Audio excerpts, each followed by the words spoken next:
we're doing chalkboard stuff. Yeah, like the old-fashioned, hit the thing down and go.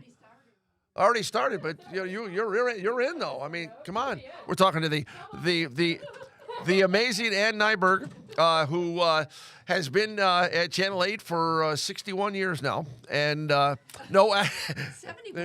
71 years. Yeah. 71 years. No. Can we almost 40? Can we talk about what Friday is? Oh, it's my birthday. It's her birthday. Okay, hi, there she is. She's unbelievable. Can we say how old you are? Yeah, 69. She's going to be 69. Yeah. 69. So I told people in the newsroom that, and they were like, "Don't tell anybody your name." I said, "I am so happy to be vertical and alive, right. and I'm paving the way for others." Yes, she is, and you're wonderful. You're amazing. This woman, what she does. We all work hard. We work hard, but we do, yeah. But what you do for everybody all over, and then your Nyberg show, every time I listen to it, I learn something. You never know what's coming. You never know what's coming, which is fantastic. Which I love. I could not work well in a factory because it's a round hole into a round peg into a hole. I need different stuff every day. Yeah. And you hear her walk. day. Boom, boom, boom. Now, if you have something that you would love to talk about or something that's interesting. That flies under the radar. Yeah. That you don't normally get, the spotlight on, I want to hear from you. Yes, please. How can we do that? Well, they can write me at ann.nyberg@gmail.com. ANN, no E on the Ann, .nyberg@gmail.com. I interview enthusiasts of all kind, entrepreneurs, authors. I talk to kids too about stuff that they're which is doing wonderful. at school. Yeah, exactly. Yeah, sort of like the Art Link Letter show, if you remember that from years ago. He used to put kids on. Yep. I just love what humans do, and I'm so curious. And this won't mean anything to you all, but I did send the email. I got it. You did. I did. You did. It's a little secret just for something. For the three of us. But you made a point about, you had somebody on who was making a point about AI today and all that's going on with that, but how we as humans have to be conveying our critical thinking. Our critical thinking. Yeah. So you know how you go into Gmail now and it forces AI on top of it. So it gives you food for thought, but we need to critically think. And the gentleman that I had on from Savannah School of Arts in SCAD, as it's known, was saying that so many of his illustrators are using it as a tool, but they're using their head, and that advertisers don't just want, art that comes from a machine. Right. They want it out of your head. They want little imperfections in it because it's human. And the last time I checked, humans need touch, and we need to look at each other, and we need to expressions. Yeah. Get off of this thing and be present with people. So I will let Joe go back to his weather since I'm seeing clouds. What is that, lightning? That's the Aurora Borealis last night. Oh, did you get up to see it? I did. I didn't see a thing. Yeah. You did? Did you have cloud cover? Yeah, there's a little cloud cover. Yeah, all right. but it wasn't as vibrant as it could have been. Have you ever been to the Nordics to see those? No, my kids have, though. Of course. My kids have been to Iceland. He has 4 daughters that have been all over the world. They're first in their class and everything. He has raised 4 beautiful daughters. Well, right back at you on that. Thank you. Well, Thank I you. only raised 3. 3. Oh, that's true. Okay. Well, twins. All right, twins. let me know how this show goes. Okay. All right, thank you, dear. If you need me You're back, amazing. I'll come. Okay. Bye. She's See amazing. you. Unbelievable. You talk about somebody that could take up the entire show if she had to. Sorry. But thank you, Ann. And happy birthday on Friday. Yeah, but I love a good tornado. She or a does. Hopeco, please. That's she's from out that used- way. I Yeah. used to tornado She chase. used to chase them. Yeah, how about that? So thank you, Ann. Speaking of big storms, all right, yes, Ann Nyberg, 69 years old. Can you believe that, Juliana? Our producer, Juliana, it's 69 years old on Friday. I met her 40 years ago, and she is exactly the same right now as she was 40 years ago. Not only just in the personality and what she does, but she hasn't changed a bit in her stature, and she claims she's never exercised. And she hangs out at the vending machine, and she'll get 3 bags of Doritos and eat them. I don't get it. She's 45. Exactly. Oh, absolutely. God bless her. We're so blessed to have to be able to work with her. And Channel 8's been blessed, and the state of Connecticut's been blessed to have her in your living room and everywhere else, because we're everywhere else now. Like here we are doing this in January, which this winter has been a real winter. And by the way, Ann told you where you can send some of your stuff to her. And again, if you have really interesting things, you're working on something interesting, she has just a fantastic show, and she can get your stuff out there. You never know where it's going to go from there. But in terms of what we do here, if there's anything that you want us to talk about here on Storms of Furey, please email me at joseph.furey@wtnh.com. JOSEPH. I know I spelled my name. How about that? JOSEPH.FUREY@WTNH.com. Yeah, FUREY. That really is my last name. And it's really pronounced as Fury. So many times during the years, it's been furry for some people. But yeah, we like to have fun talking about the weather. But there are times where it's not so fun. And we have a really bad situation that's developing. So we're going to talk about a storm right now that is going to happen this coming weekend that is going to impact millions of people and is going to be a crippling effect and is going to cause hundreds of thousands of power outages. It's going to shut down highways. And, well, let's just talk quickly about what we're looking at here. This is a huge expanse of, well, the pink, what do you call it? What color would you call that, Juliana? It's a purple. Thank you. Purple color. That is ice. Now, we're not talking about ice pellets out of the sky. We're talking about liquid rain out of the sky that hits surfaces that are below the freezing mark. And yes, what do you end up with? Freezing rain. Yes, it turns to ice everywhere. Now, a lot of times you talk about the roads and stuff, but it's the trees, it's the power lines. And so you go from Dallas, San Antonio. I mean, look how far down that freezing rain goes, right down into Mexico. So, but the Dallas-Fort Worth area, northern Louisiana, southern Arkansas, northern sections of Mississippi, Alabama, Atlanta. One of the computer models puts out 2 inches of radial ice for Atlanta, Georgia. So that would just shut them down. And again, if you're going to get that much ice, 1 to 2 inch radial ice from Dallas over to Atlanta, and then all the way on over through South Carolina and southeast coastal North Carolina, like say up to around the Swansboro area, where I have a wonderful aunt and cousins and so forth that live, beautiful spot. That kind of ice could put you out of power for a week or more. So, this is one of these situations when you look at this ice potential and then you look at the big snow potential, Oklahoma City, over to Memphis, Nashville, Raleigh-Durham, Greensboro, Spartansburg, Greenville. We're talking about 1 to 2 feet of snow, maybe, in some spots. I got a feeling South Florida is going to get really busy this weekend because just as you would for a tropical storm or hurricane evacuate, I got a feeling some folks are going to evacuate this situation and head on south. The problem, it's so cold. And after this storm goes by, it's going to stay extremely cold. We're talking about places like Greensboro, North Carolina, just west of Raleigh-Durham, just west of Elon. We're talking about 1.5 feet of snow and the temperatures in the teens while it's snowing. That's North Carolina. So, what we had over the weekend here, for us, that would be a really major, big problem.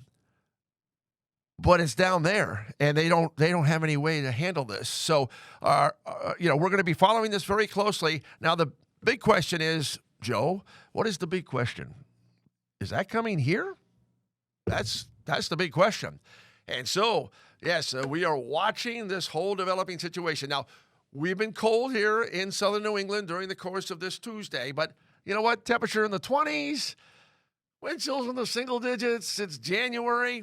What we had over the weekend for some of you, we were during the daytime hours, Saturday and Sunday, the roads were fine. So for us here, what we experienced over the weekend, now some of you in the hills had 8 inches of snow, but when you get up into the Northwest Hills, that's nothing. So far this winter has been classic because the hills have had the most snow and the coast have had the least amount of snow. What's interesting is it's still a little below average snowfall-wise in northern Connecticut.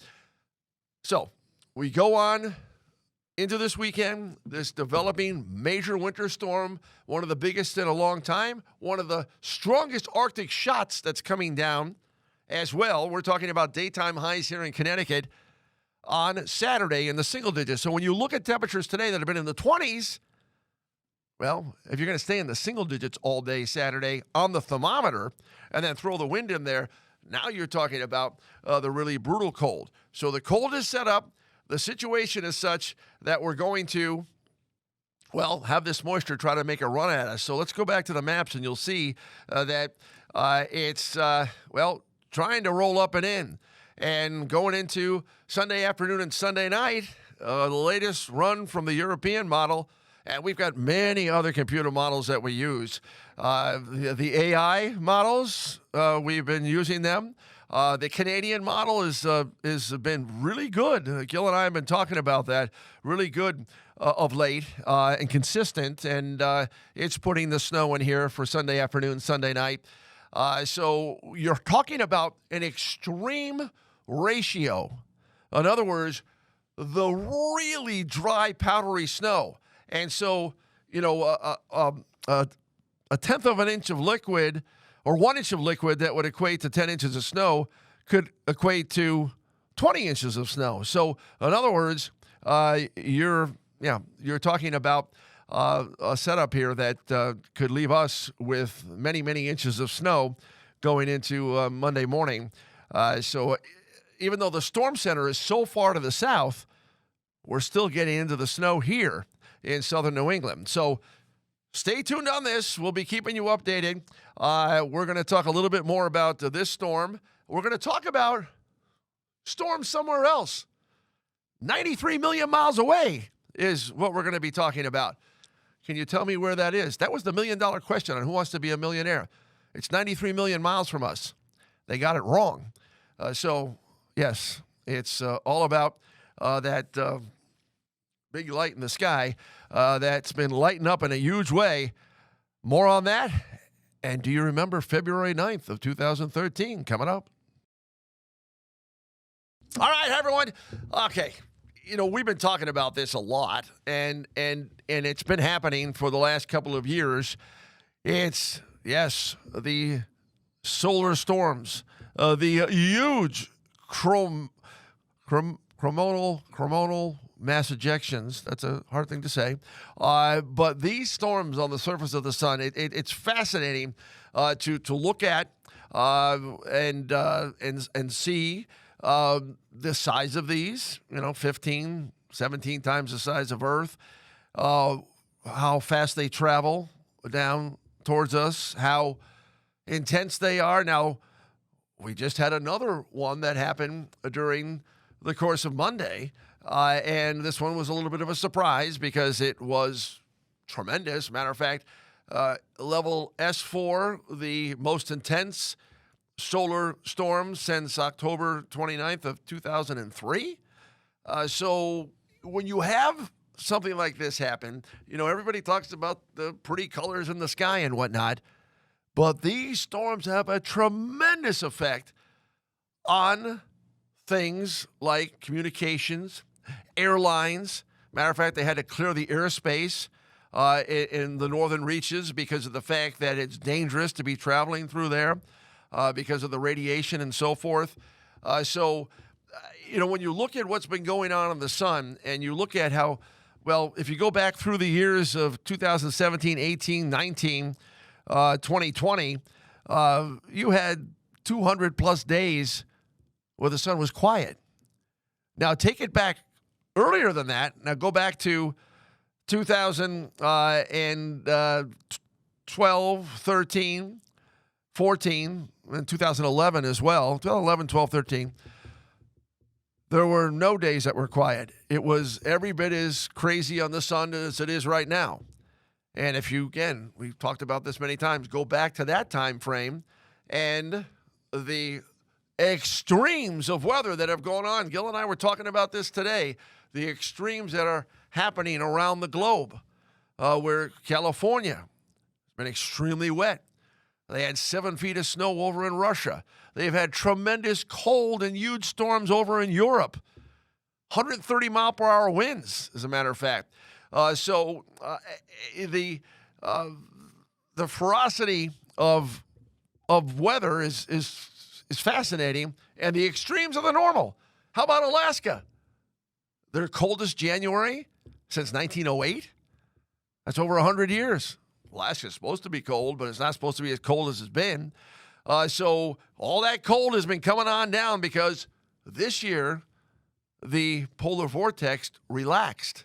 So instead of spinning, it all of a sudden let go, and the cold has let go and continues to come on down. And now it is causing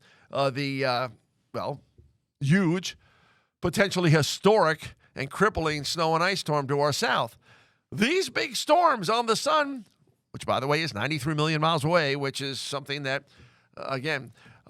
many folks don't fully understand. I don't think we fully understand our whole entire galaxy and what it's all about and how vast it is and what else is probably out there that we don't know.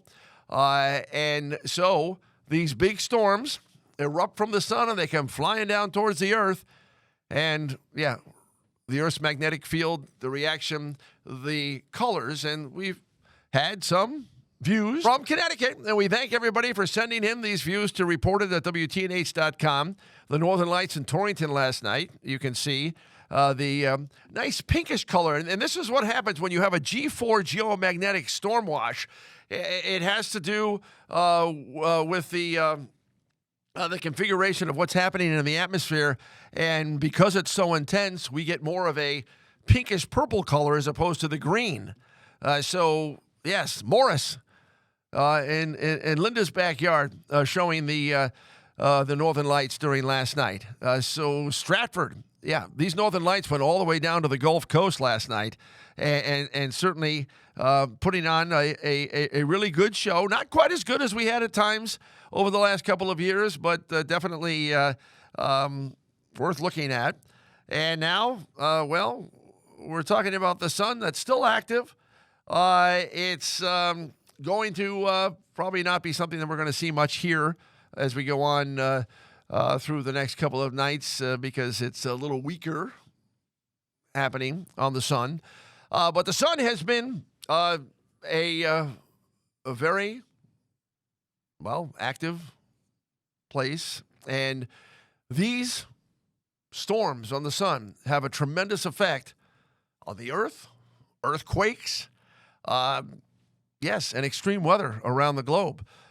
We can't correlate, we can't say what's going to happen or how it's all going to go, but when we look at what's been happening on the sun and what's happened in the past when the sun has been really, really energized and producing these intense extreme storms, extreme weather happens. And we're seeing that, and we're going to continue to see that. And, we're going to talk about an event that happened the last time we had sunspots like this in 2013. Yes, the record snowfall in Connecticut coming up. All right, everybody. All right, you talk about, we seem to just remember what's happened in the near past as opposed to, really thinking about what has gone on in terms of the biggest snows around here. And when you look at the time period that goes, from 2009 through about 2018, in that period there were some tremendous snowstorms that happened. So we have our times where it's really pretty bad, and we have times where it's not so bad. And, we are talking about February 9th of 2013, and I will apologize if I do sneeze because it will scare you. So we're talking about the storm that, kind of materialized like what's happening right now. When you look at the situation set up. Now, here's 2013. I don't know if we have the map that's showing for the going in, but this is Hamden.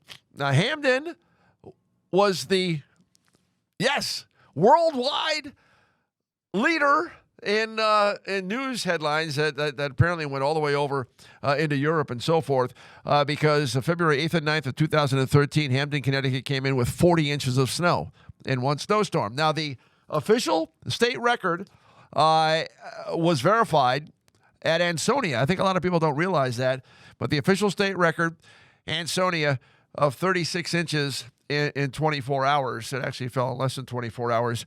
We had 6 to 7 inch per hour snowfall rates. Now, I go to schools all around the state, love going to schools, and if you ever want me to come to your school, I'll even go other places if you want, out of state. But love to come out and talk to the kids, and for some reason, every time I talk about the February 8th and 9th snowstorm of 2013, and that we had 6 to 7 inch per hour snow rates, everybody goes crazy with the hands going and everything else. And so, excuse me, it's the 6-7 is the key there. But anyhow, Joseph.Furey at WTNH.com. So love to come out and talk to your school and talk about the fascinating things involved with atmospheric sciences and meteorology and broadcasting for that matter too. Of course, where I started 42 years ago with Dr. Mel Goldstein, and where we are today, our ability to get the word out on all different platforms like we're doing here. It was back in February of 2013. If you look at what was happening prior, there wasn't much going on.